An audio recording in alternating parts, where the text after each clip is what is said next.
Tales from Azeroth. As here, always at the Pig and Whistle Inn in Stormwind, I chat for a variety of subjects with regards to World of Warcraft. So grab a bottle or a pint, sit back and enjoy. Today's subject is going to be going back a few weeks, but it's going to be about WoW news. Now, this is something that I've touched upon in the past, and it's something that I want to do sort of monthly going forward. It will just be a nice news update, news roundup, what is going on within WoW and around WoW, everything like that. So, without further ado, let's get started. Let's jump straight into it. The biggest thing that I sort of touched on last time in WoW news was the pre-patch and what it sort of entailed and what it's going to bring. So, during that time, the last WoW news roundup, the pre-patch has gone live, mostly, I want to say. And what it's brought is a lot in terms of customization and the level squish, everything like that. But the only thing that hasn't gone live with the pre-patch is the Scourge Invasion. Now, the Scourge Invasion is what I mentioned a while back as well, where you're going to be doing quests leading up to Shadowlands. Now, obviously, this was going to be like straight from the kickoff, maybe like first week, like a week after. And because Shadowlands is due to come out within the next couple days, or that was what it was originally intended, but that is no longer the case, so they've got to kind of stretch out the content in this pre-patch to make it last, so to speak. So a lot has come with that pre-patch customization, like I said. You can go to the barbers, change your gender, you can change your hairstyle, loads more skin colours, loads more eye colours, loads to choose from, so that'll keep you busy for at least a day or two, like changing all your characters about. You also have the level squish and the new leveling experience. So with the level squish, it's now from 120 to 50. So all of your level 120s have gone down to level 50, and they've done like a chart basically saying what levels are going to what level pretty much. But you're starting at level 1 and you're working your way up to level 50 at the moment and 60 when Shadowlands comes out. So that is yet to be decided. So it's a lot to sort of look forward to and go through with the new Exiles Reach and stuff. I just played through it myself. It is quite fun. It is very engaging, and it does show what people will have to be going through. Because WoW is a daunting game when you pick it up for the first time and know absolutely nothing about like MMORPGs. So it does sort of ease you into it, and it's really good in that regard. And with pre-patch, obviously, there comes with the guides. So if you're a veteran at WoW, you can become a guide for the new players in it, and it will have that specific channel, and that is available in the pre-patch right now. Now, what came with the pre-patch, I believe, is the Halloween event. So with the Halloween event, you've got both retail and classic. Classic is simple, and then retail, it's added a little bit more to it. So with classic, you can go about trick-or-treating around every inn in Azeroth, absolutely everywhere. You get treats. You can range from wands that are costumes. You can have candy bars, or sweets as I call them, but that just restore health and mana. So they're very nice little perks to have, and the costumes are always fun to, play pranks on group members, especially if you see one going for a mineral, you change him into a leper gnome or something, and you take that mineral for yourself. It's not a good way to make friends, but it's fun. It is funny. I do intend to do that at one point during the Halloween event. But with the Halloween event in Classic, you can also get these pumpkins. And these pumpkins, you do certain quests. And there's one in Stormwind, which I've done, where you have to go around each individual major city for the Alliance and get a certain sweet or candy from the innkeepers. So one of them is a Gnome Ragon gun drop. I do not even want to try and remember the others because they're not illiterate. Illiterate? Illiterate is not the word. Where they start with the same letter. I've completely forgotten my English. It was not my strong suit at school. Well, to be honest, nothing was, but, You know what I mean. But basically, you do all of these, like, you pick up all of these candies for this child who's in the orphanage in Stormwind. You pass them to him, and he gives you 30 pumpkins. Now, these pumpkins can change you into a whole manner of sorts. It can change you into a skeletal ghoul, and this thing has no animation whatsoever. So when you're casting, it's just stood still. When you're jumping, it's just static and floats, kind of. So it's quite a fun one to have, and in all honesty. You can become big and orange. You just become like bigger in size and you become orange. It's nothing too fancy, in all honesty, but that one is good fun. If you pair it with a couple of like growth elixirs, you can become super big and like just chonky. This chonky orange figure is great fun, to be honest. You can become a ghost, which the text literally just reads, "Ooh," that's it. Nothing more. That is the extent of it, and you just float. And this one's kind of the awful one because you can just get kicked out of it when you enter combat, when you mount, anything like that. So that one's not the best, in all honesty. But you can also just get the normal sort of pirate and ninja costumes from it as well. These are kind of like the meh, because you can get that from like Saviour or Savoury Deviant Delights, I think they are. So, but they're still a costume nonetheless, and it's good fun. But in Classic and in Retail, actually, you've got just loads of Halloween stuff decorating the entire place. Pumpkins absolutely everywhere, candles, spooky little decorations around the inns. It's great. You can also bob for apples, which give you a nice food buff, as well as just restore some base mana and health percentage, like after each tick of like mana and health. So that's always good. But they expanded it on Retail. So in Retail, you have all the same stuff. You have a couple of achievements to go to every single inn in Azeroth, Eastern Kingdoms, Kalimdor, Northrend, Missa Pandaria. You've got that achievement to go and collect like every single inn candy that you possibly can. And you have the Headless Horseman that makes his introduction. So the Headless Horseman goes to Goldshire. I'm not too sure what it is for the Horde. I want to say it's the one that's south of Orgrimmar, Razor Hill, I think it's called. I think he goes there for the Horde. But he goes to Goldshire and he starts burning the buildings. And as a collective, you and others have to put out the fires that have been started by the Horseman. When you've done that, he'll come down, you give him a little bonk on the head, knocks his head off, you kill him. And you'll get a bit of like sweets for that. So you'll get a quest to hand in and get some like sweets. And this is your currency within the Halloween event in Retail. And this currency you can hand in for pets and a few cosmetic items here and there. But in Retail you also have the Headless Horseman boss. Now this is a one boss instance in Scarlet Monastery. You summon the Headless Horseman, you knock his head off, you get the achievement, bring me the head of, oh wait, that's the achievement. And yeah, you have the chance of getting a few cool little things. So first one being the Headless Horseman helm. If you wear it, it has the effect of just laughing like the Headless Horseman, which is a little fun effect. It is quite cool. You have the Headless Horseman sword. It's just a cool looking sort of basic sword. It's nothing too special in all honesty. And then you got the big one, the Headless Horseman mount. Now this has eluded me for years. I have wanted this ever since I have played WoW. It's one thing that I cannot get to drop, and I've got Ashes of Allah a few times. I've got Invincible a few times when not even trying. So it's not something that's, you know, done me any good, in fairness. It's not treated me nicely and right. But they're the sort of Halloween events going on within WoW. Definitely hop on, go to your local inn, trick or treat, get tricked, get treated. It is good fun, and it's just a little thing to sort of spice up the everyday stuff that you do on WoW.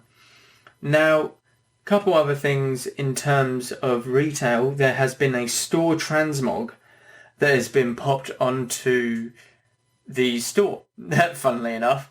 So there's loads of things that are put onto the store every now and again. mounts, battle pets, a few cosmetics here and there, but there's never been a full transmog. Now, you get this transmog by having a 6-month subscription.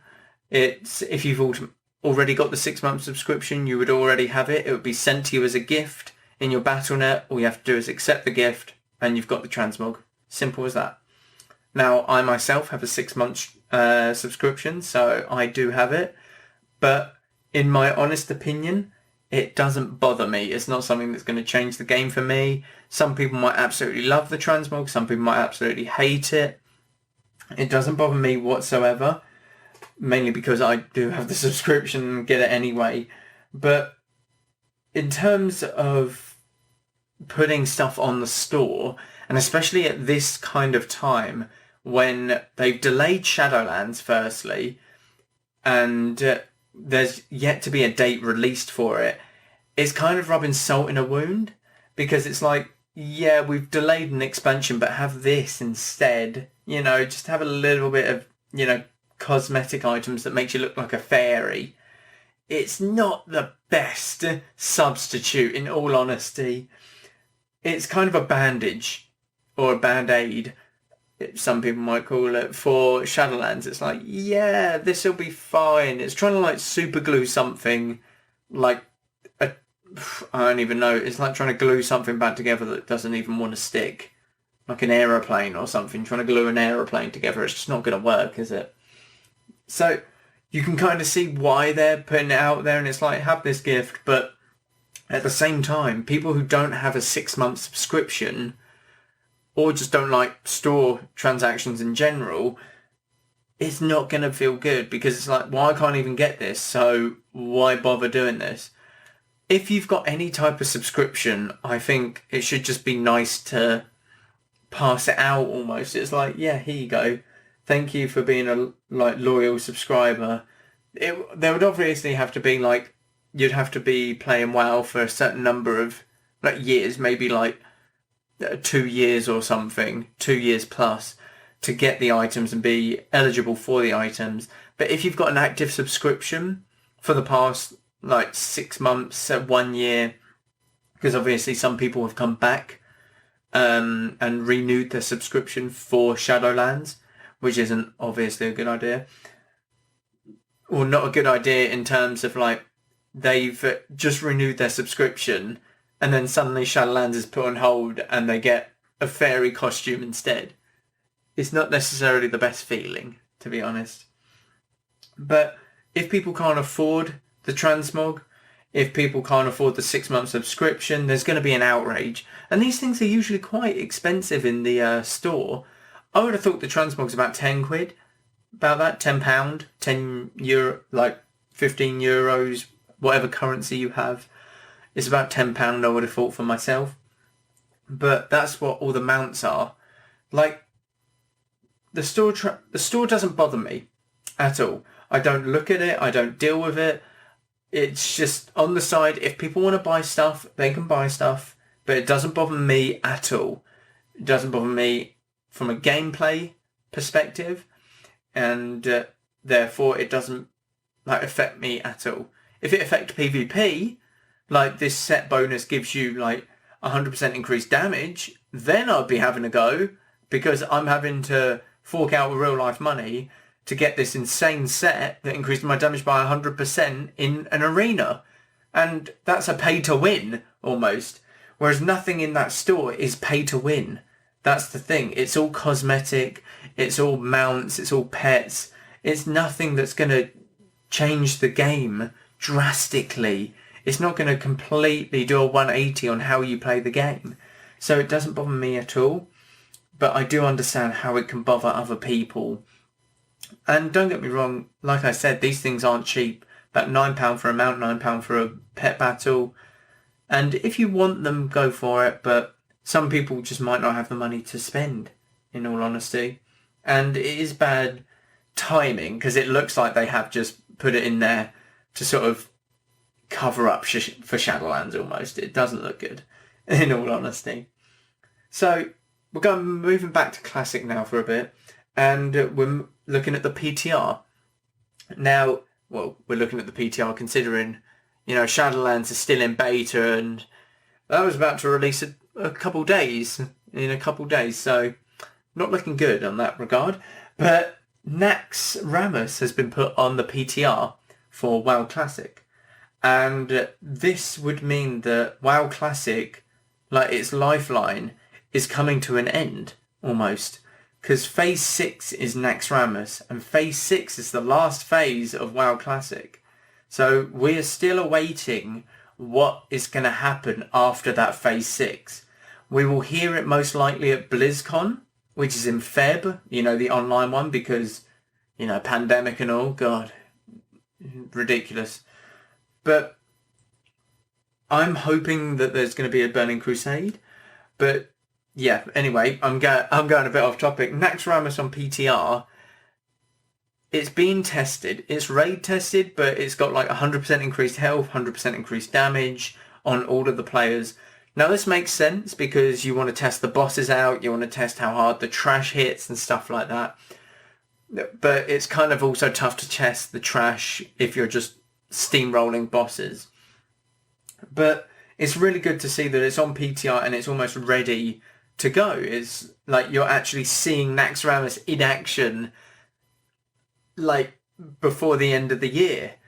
And they haven't like pushed that back like Shadowlands, and it's it gets you hyped to look forward to something rather than Shadowlands. Like you've got both of these WoWs, these World of Warcrafts pushing out content like at the same time. So you're almost flooded with it, and you've got a choice between, do I want to go on retail and play the new expansion? Do I want to go on classic and play the new raid and the new like stuff in Phase 6? Go and collect my new best in slot for Phase 6 and stuff like that. So it's really cool that they're pushing that onto the PTR now.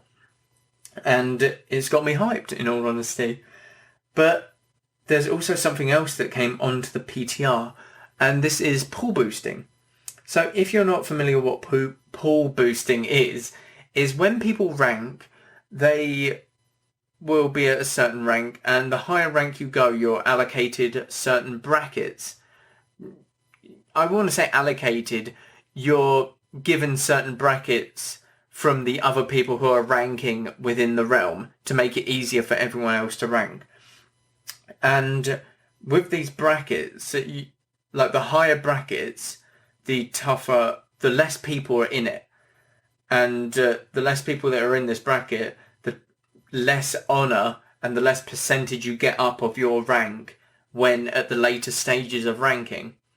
So if you're rank 13 going to rank 14, it's usually about 3 weeks in like bracket 1. So if you're in bracket 2 at rank 13, you're going to be losing about 10 to 20% of that rank. So it's going to take you a couple more weeks. So it's favourable for everyone to have the brackets as big a size as possible, and this is where pool boosting comes in. So what pool boosting is you make a character, you get portaled to a certain place, you kill 15 horde, and then you log off and delete that character, and this character is put into these brackets, and the more people filling up all of the lower brackets means that there's like bigger portion size at the top brackets. So if you've got 100 people in a pool, you have one person in the top bracket, in bracket 1. If you have 200 in a pool, you have 2 people in bracket 1 at that top bracket. So it gives it more of an opportunity and makes it easier for loads more people to rank up. So you do that for a couple hours. You'll just make a character, get ported, kill 15 horde, log out, delete, keep going. But what they put into the PTR is that pool boosting, no character that has been deleted counts towards the like bracket size. So you can't delete the character and it will be counted in that pool boost. So what this has done is it's made realms work together like in retail. So people from different realms have been messaging each other saying, oh, you're ranking, okay, can you make 10 alliance on this realm to pull boost, and we'll make 10 alliance on your realm to pull boost as well to help you guys out.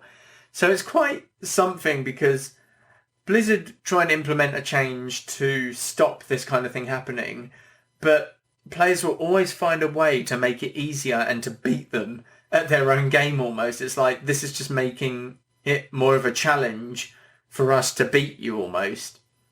But it's good fun because it also brings like everyone together in terms of a community aspect, because it's like, oh yeah, we'll help you out if you help us and stuff, like vice versa. You keep good, you keep on good terms with other realms and stuff. Now, at the very start of WoW Classic, no one wanted that. No one wanted layering. No one wanted like people from other realms being there. It's just your specific realm.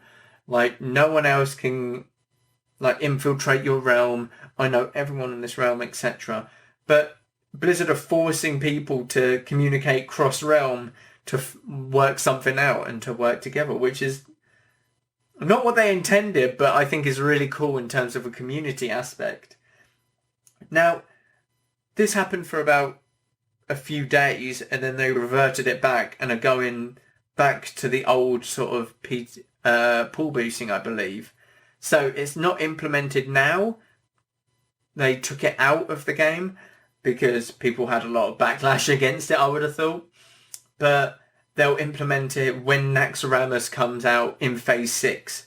This is mainly because the PvP gear doesn't necessarily beat out Naxxramas gear. That's when it starts to become very even in terms of damage. So it's not like a massive DPS boost for warriors at the start of the game, like compared to every other class, because they're all scrubs and PvE. So it's quite something just to see WoW or Blizzard playing around with these like things.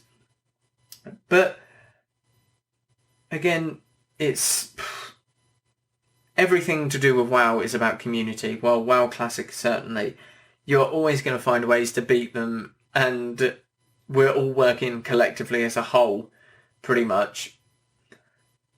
Moving on to the final point of the WoW News Roundup, there are a couple pros that got banned, and this is a perma ban, and I won't go into much detail about what they said, but these people are world champions who've played at BlizzCon and won BlizzCon like arenas and stuff, but there was a Discord leak that happened, and pretty much they were saying, we'll say 18 plus stuff. It's very explicit in terms of it's basically going into racism and stuff like that. So I'm not going to go so much into it because it is quite bad what they say and everything. But they've had this Discord leaked of them like slating off other teams that they're against and using very explicit words. And basically they've tweeted Blizzard and said, we didn't mean it, like we're really sorry, like this isn't how we usually act. And Blizzard have just blanked them, which is kind of hilarious to be honest.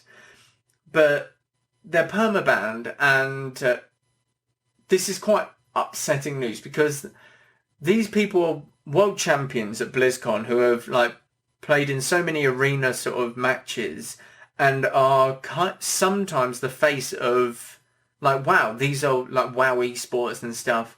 So to get that leaked and have that as sort of, oh, these are the type of people that play in WoW. Oh, I'm not kind of playing that. It's really not good on Blizzard, but the way that they've reacted to it and just said, yeah, you're permaban pretty much, is the way to go about it.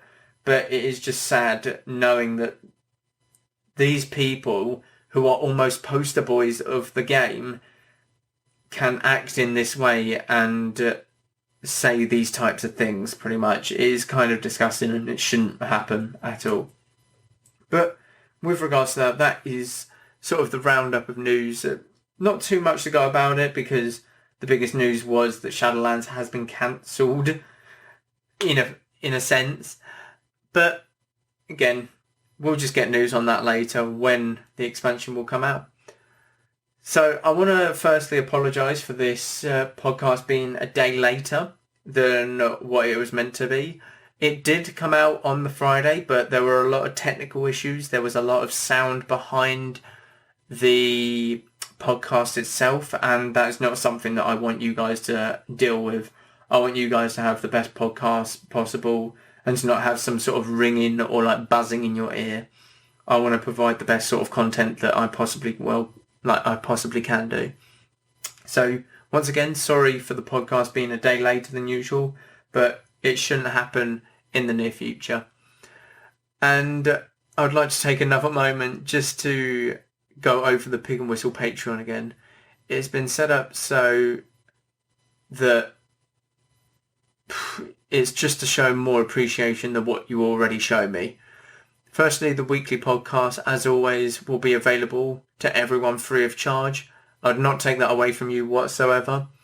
But if you wish to give that a little bit extra, it is greatly appreciated and allows me and everyone associated with Pig and Whistle to do so much more with the podcast and to create a community in which to grow and to go forward with. As a thank you for joining the Patreon, you'll receive a number of additional benefits, exclusive content, exclusive podcasts for Patreon members only. If you want to check it out, it's at www.patreon.com/pig and whistle. That's pig, the word and then whistle. Thanks again all for listening. It's very appreciated, and go with valor, friend.